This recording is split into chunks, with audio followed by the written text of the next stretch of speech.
Namaste. So here I am in my new place, very happy to be here. It's just wonderful. There's no other way to describe it.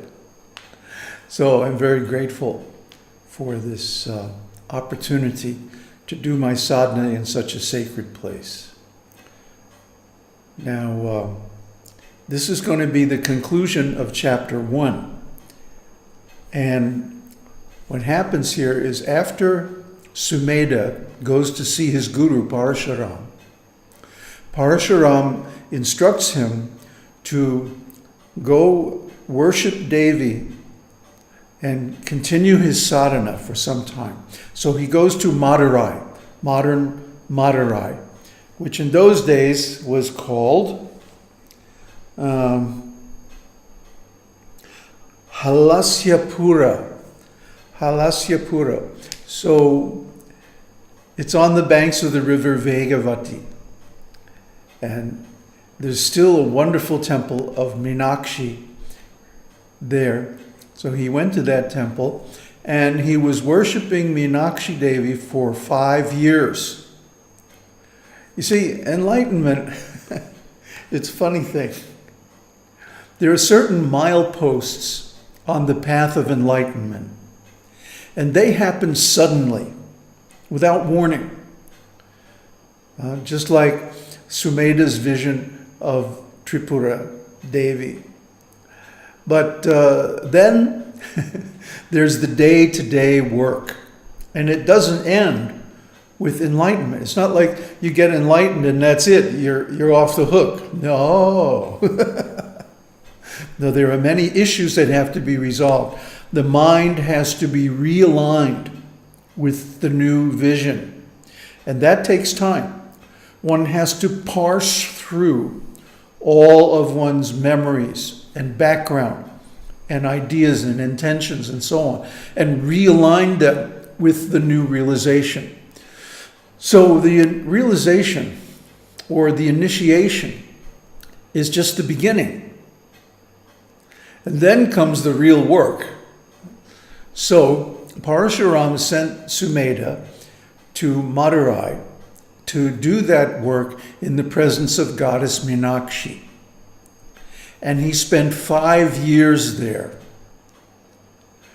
So after 5 years, then another landmark event happened. Let me read it to you. Very fortunate Sumedha, with control of his senses and great devotion to Sri Lalita Devi, worshipped her, who is supreme, daily at appropriate timings with physical and mental control. So the worship has to be done in a regulated way. Externally, even someone who's so enlightened that they got a direct vision of the goddess still has to perform the regulated service externally. And if you go to any big temple, you'll see that the different services are performed with very precise timing. For example, at the moment of sunrise, noon, and sunset. Not by clock time, by astronomical time. So in that way, the services are performed at exactly the sandhyas, the joining of day and night, of morning and afternoon, and so on. And this way, you see, this timing also reflects the sandhyas between the different states of consciousness. Sleep and waking, waking and dreaming, dreaming and deep sleep, and so on. So everything is in harmony. Everything is a reflection of the same vision, which is Tripura. The 3 worlds also represent the 3 stages of consciousness. Because in Jagrat, waking consciousness, we see the whole world and all of its complexity, all these many different objects. And then in dream consciousness, We go into another world. The outside world disappears, and we find ourselves in another world. I've been having amazing dreams lately since starting to practice this worship of Devi. And then finally we go into Sushupta. Dream consciousness is called Svapna. Then in Sushupta, even that world disappears and there's nothing.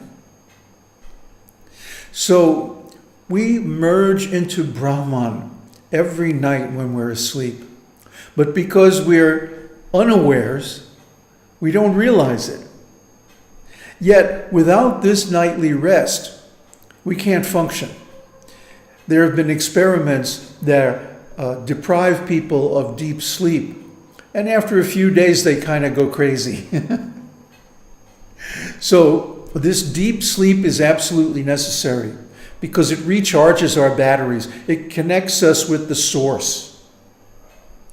That's why when we get deep in meditation, we meditate on emptiness. It's not because emptiness is the absolute truth. See, that's a misconception. It's not the ultimate.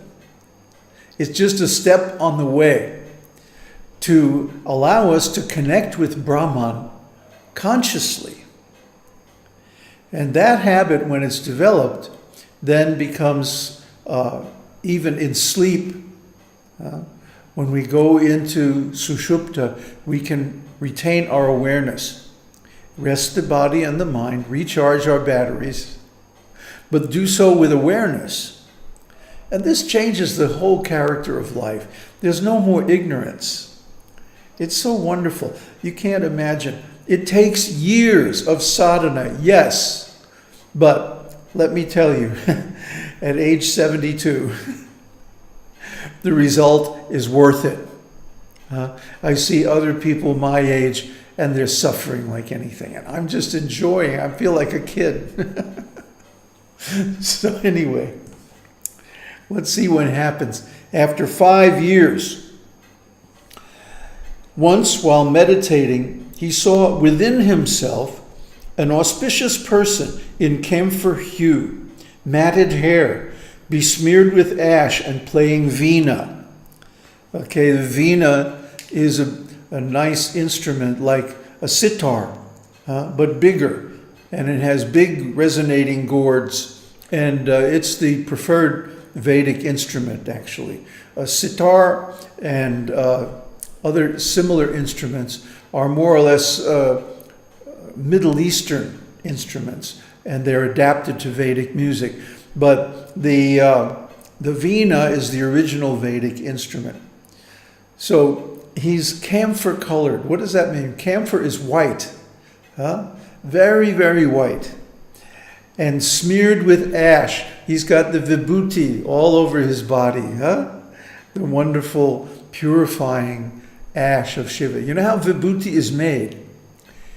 It's heated, very, very hot. It's cow dung, actually. But it's heated in a sealed vessel. There's no oxygen. So it can't oxidize. And what happens is, instead of turning dark, like normal fire ashes, it turns white, like this. And it's considered very auspicious. And one who wears this ash on their body is released from all kinds of sins, all kinds of impurities. The ash actually absorbs the impurities from your body. So you put it on certain places in the body, and then it takes away all the impurities, and one feels so cool and nice. It's really beautiful stuff. So Sumedha saw this personality, this auspicious personality. Wondering, he opened his eyes and saw Nārada before him. He stood up and offered a seat, duly prostrated, and with humility and happiness spoke sweetly. Now this is the way to receive a saintly person. Of course, Nārada is one of the most saintly persons ever.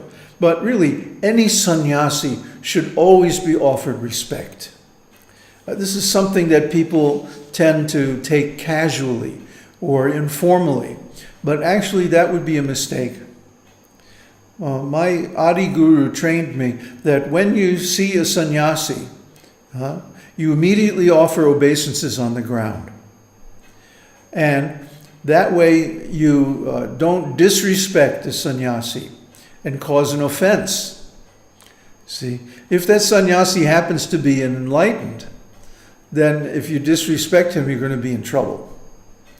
So be very careful. When you meet a sannyasi, at least you must stand up and offer pranams. That's only polite.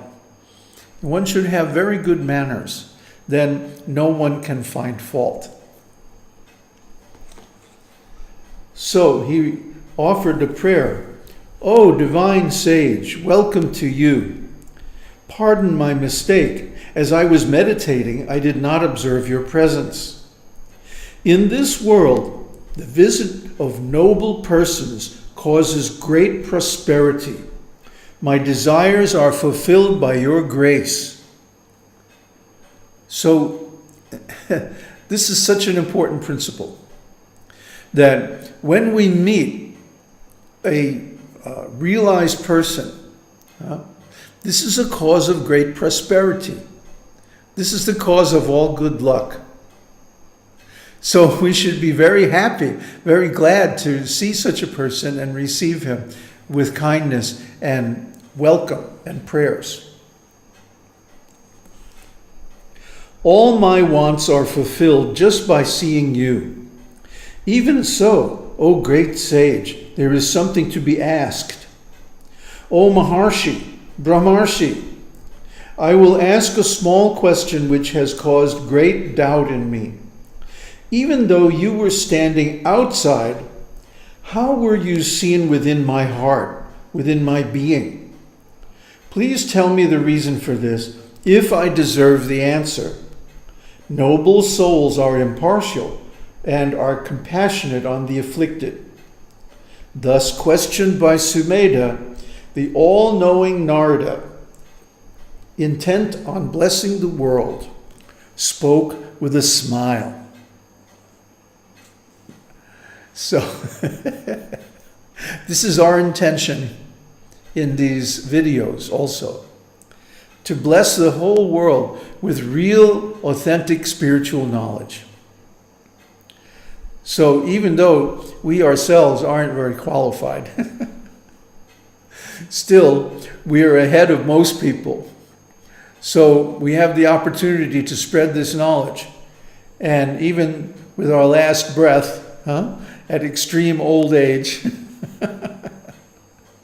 we are persisting and doing our best to spread this knowledge. Now he says something significant here. He's saying that all my desires are fulfilled just by your presence. But still, I have a doubt, and I want to clear that doubt.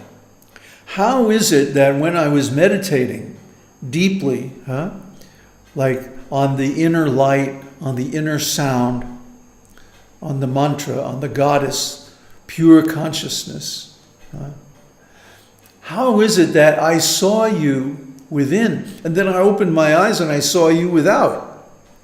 How is this possible?